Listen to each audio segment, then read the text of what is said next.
In this video, we'll delve into why Harry might be reconsidering his decision to write a memoir.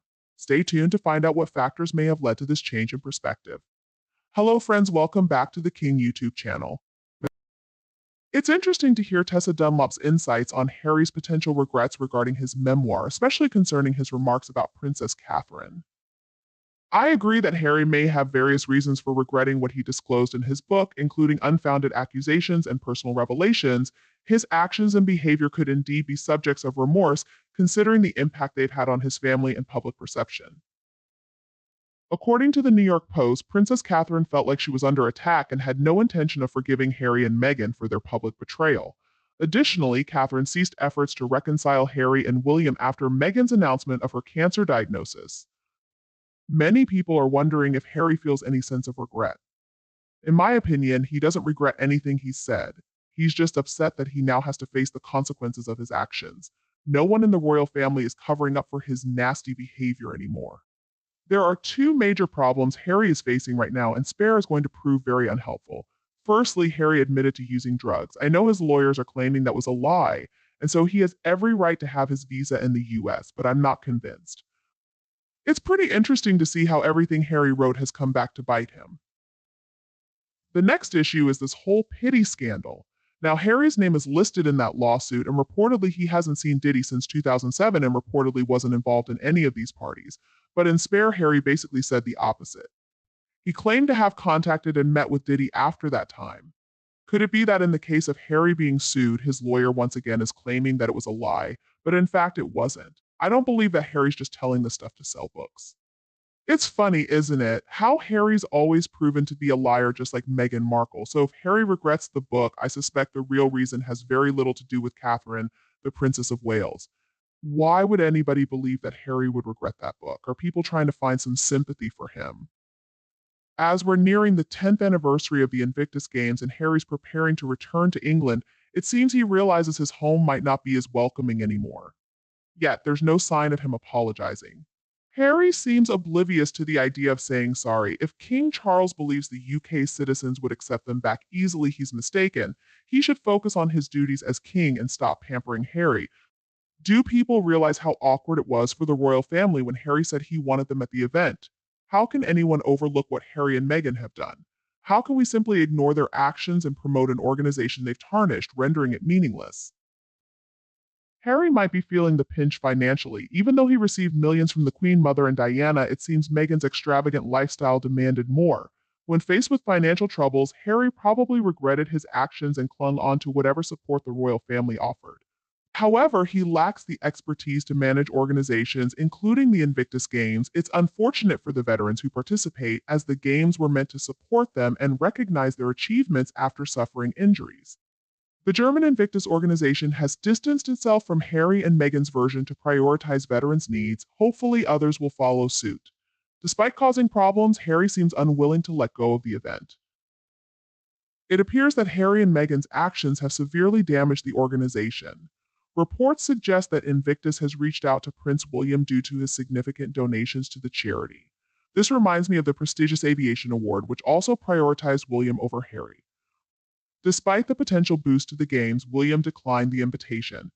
Harry's reputation has suffered so much that people are reluctant to associate with him anymore.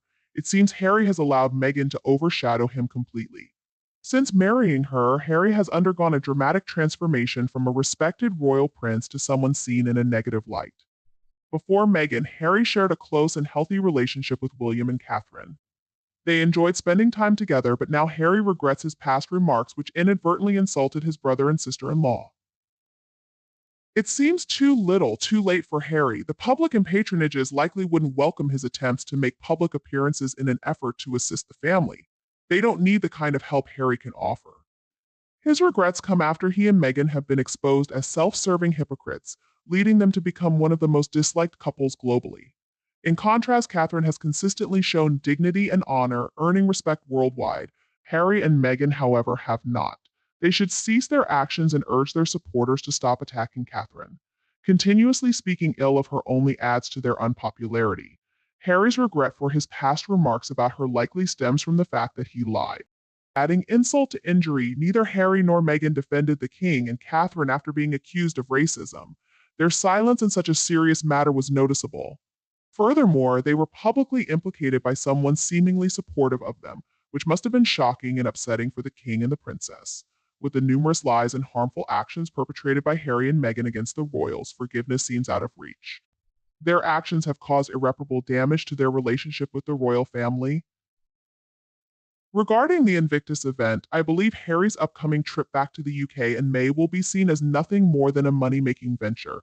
Harry seems to prioritize himself above all else, and his involvement with the organization provides a convenient excuse for his presence. However, Meghan's situation is different. There are reports suggesting she's been searching for a PR team in the UK, and some claim she's found one. However, it appears she's too afraid to return to England. At the end of the day, Meghan is a coward. She frequently stirs up trouble from Montecito but quickly retreats into hiding. I can assure you that the people of the UK don't want Meghan to attend because she fears being booed. Therefore, it's doubtful that any children would accompany them. They've previously used a diverse range of children in their photos, so who knows, maybe they'll resort to using dolls this time. Or perhaps they'll rent some kids. Honestly, it would be best if neither of them return to the UK. Harry and Meghan have behaved terribly towards his family, acting like spoiled and awful brats. Invictus would definitely be better off without them. Harry's treasonous betrayal of the family who once cherished and protected him has caused deep pain. While they may eventually forgive him, they no longer wish to associate with him. The trust required for such a reconciliation has been shattered. It's important to note that Harry wasn't forced out, he chose to leave to pursue other endeavors, which is understandable. However, the manner in which he betrayed and damaged relationships was unnecessary, brutal, childish, and petulant. Eventually, Harry will likely spend the rest of his days regretting his actions towards his family. Perhaps he doesn't realize it now, but Meghan may eventually leave him. Then he'll have to confront the consequences of his actions. As the saying goes, don't bite the hand that feeds you. Harry and Meghan's relationship may face repentance and leisure, but the repercussions remain uncertain. Their relationship isn't built on genuine love, it's a toxic, codependent dynamic destined to fail. Meghan Markle likely played a significant role in influencing what Harry included in that book. The only way for things to improve is if Harry divorces Meghan and admits his mistake in marrying her. A major warning sign was when Harry declared whatever Meghan wants, Meghan gets a relationship can't thrive when it's so blatantly one-sided. It's time for Harry to mature, take responsibility for his choices, and acknowledge that he's the one who sabotaged his life. Will he learn from his mistakes? Probably not. Meghan will likely continue to fuel discord for as long as she can. I do wonder where they'll find kids to accompany them to the UK. Remember what Meghan said. She declared she never wanted to set foot in the UK again to avoid royal drama. That's fine, Meghan. Just stay in Montecito. The nerve of Meghan to even consider attending Invictus after her past actions. I believe Harry misses his family, but it's too late now. They had a whole year to reflect on their decisions, and that time is up. It's crucial that nobody allows them back in, and their title should be put into abeyance until they realize they're just ordinary individuals. That concludes this video. What are your thoughts on Harry's regrets? Feel free to leave a comment to discuss it with us. Also, share your thoughts on my perspective in the comments. If you disagree, please let me know why so we can have a conversation. Don't forget to like and share this video. Your support drives us, and subscribing ensures you get notified about our latest videos. We'll return soon. Thank you for watching, and goodbye.